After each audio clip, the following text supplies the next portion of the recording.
Hi hello నమస్తే అండి, welcome back to our channel. ఈరోజు వీడియోలో నేను మనకి 2024 సంవత్సరంలో శ్రీరామనవమి పండుగ ఎప్పుడు వచ్చింది, అసలు ఈ శ్రీరామనవమి పండుగను ఎందుకు జరుపుకుంటారు, ఇంకా ఈ రోజున నవమి తిథి ఎప్పటి నుండి ప్రారంభమై ఎప్పటి వరకు ఉంటుంది, అలాగే ఈ రోజున చలిమిడి వడపప్పు పానకం ఎప్పుడు పంచాలి, అలాగే ఈ రోజున సీతారాముల వారి కళ్యాణం ఏ సమయానికి జరిపించాలి, అలాగే ఈ రోజున ఇంట్లో సీతారాముల వారికి పూజ ఏ విధంగా చేసుకోవాలి, ఏ సమయానికి చేసుకోవాలి అనే విషయాలన్నీ కూడా నేను ఇక్కడ వీడియోలో అయితే క్లియర్గా చెప్తానండి. వీడియోని ఎవరు కూడా ఎక్కడ కూడా స్కిప్ చేయకుండా చివరి వరకు చూడండి. మన ఛానల్ ఎవరైనా ఫస్ట్ టైం చూస్తూ ఉంటే ప్లీజ్ తప్పకుండా సబ్స్క్రైబ్ చేసుకోండి. శ్రీరామచంద్రుడు వసంత ఋతువు చైత్ర శుద్ధ నవమి తిథి రోజున కర్కాటక లగ్నంలో సరిగ్గా అభిజిత్ ముహూర్తంలో అంటే మధ్యాహ్నం 12 గంటల సమయంలో త్రేతాయుగంలో జన్మించారు. కాబట్టి ఆ శ్రీరామచంద్రుడిని పుట్టినరోజున మనం ఎంతో ఘనంగా ఈ శ్రీరామనవమి పండుగను అనేది జరుపుకుంటూ ఉంటాం. అంతేకాదండి, శ్రీరాముడు 14 సంవత్సరాల తర్వాత అరణ్యవాసం చేసుకుని రావణ సంహారం చేసి అయోధ్యకు తిరిగి వచ్చిన తర్వాత సీతాదేవి సమేతంగా శ్రీరాముడికి పట్టాభిషేకం జరిగింది కూడా ఈ రోజేనండి. అందుకే ఈ రోజున సీతారాముల కళ్యాణం కూడా జరిపిస్తారు.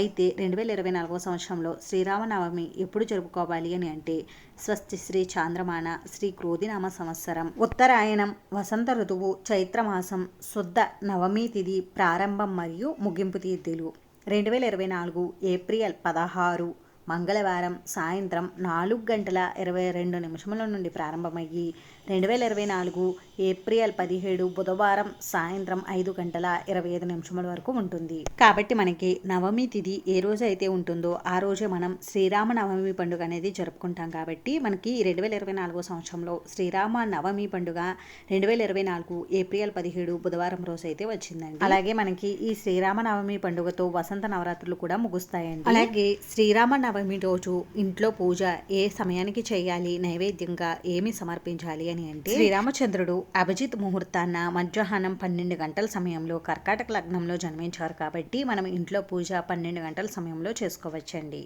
లేదు అంటే ఉదయాన్నే పూజనైతే చేసుకోవచ్చు. ఈ రోజున స్వామివారికి పూజ చేసినప్పుడు నైవేద్యంగా కమలాలను అలాగే అరటి పండ్లను చలిమిడి వడపప్పు పానకాన్ని కూడా మనం స్వామివారికి నైవేద్యంగా సమర్పించాలి. ఇలా మనం స్వామివారికి చలిమిడి వడపప్పు పానకం నివేదించేటప్పుడు వాటిపైన తులసి దళాలను ముంచి స్వామివారికి నివేదించాలి. అలాగే ఈ రోజున తప్పనిసరిగా స్వామివారికి పూర్ణఫలమైనటువంటి కొబ్బరికాయను కూడా నివేదించాలి. స్వామివారికి సమర్పించినటువంటి నైవేద్యాలను అంటే చలిమిడి వడపప్పు పానకాన్ని పూజ అంతా కూడా పూర్తయిన తర్వాత మీ ఇంట్లో ఉన్నవారు అలాగే మీ ఇంటి చుట్టుప్రక్కల ఉన్న వారికి పంచాలండి.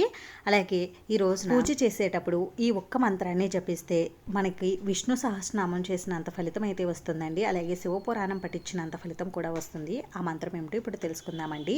శ్రీరామ రామ రామేతే రమే రామే మనోరమే సహస్రనామ తత్తుల్యం రామనామ వరానని ఈ మంత్రాన్ని 3 సార్లు జపించి మనం పూజ అనేది స్వామివారికి చేసుకోవాలండి. లేదా జై శ్రీరామ్ శ్రీరామ శ్రీరామ అని అనుకుంటూ అయినా మీరు స్వామివారికి పూజ అనేది నిర్వహించుకోవచ్చు. అలాగే ఈ రోజున మన ఇంటికి దగ్గరలో ఉన్న సీతారాముల దేవాలయంలో సీతారాముల వారి కళ్యాణం అనేది జరిపిస్తారండి. అక్కడికి వెళ్ళి మనం కళ్యాణం చూసి స్వామివారి కళ్యాణం అక్షింతలు మన శిరస్సును ధరిస్తే కూడా మంచిది. వివాహం ఆలస్యం అవుతున్న వారు ఈ అక్షింతలను శిరస్సును ధరించడం వల్ల వారికి తొందరలో వివాహం జరుగుతుందని ఒక నమ్మకం కూడా ఉందండి. ఈ రోజున స్వామివారికి తప్పనిసరిగా తులసి మాలను అయితే సమర్పించాలండి. అలాగే తులసి దళాలతో స్వామివారి అష్టోత్తరాలు అవి చదువుకుంటూ స్వామివారికి పూజ చేసుకుంటే కూడా మంచిదండి. అంతేనండి, చూసారు కదా. ఈ వీడియో మీకు నచ్చితే మీ ఫ్రెండ్స్కి రిలేటివ్స్కి షేర్ చేయండి. ఇటువంటి మంచి మంచి వీడియోస్ కోసం ఛానల్ని సబ్స్క్రైబ్ చేసుకోండి. Thanks for watching.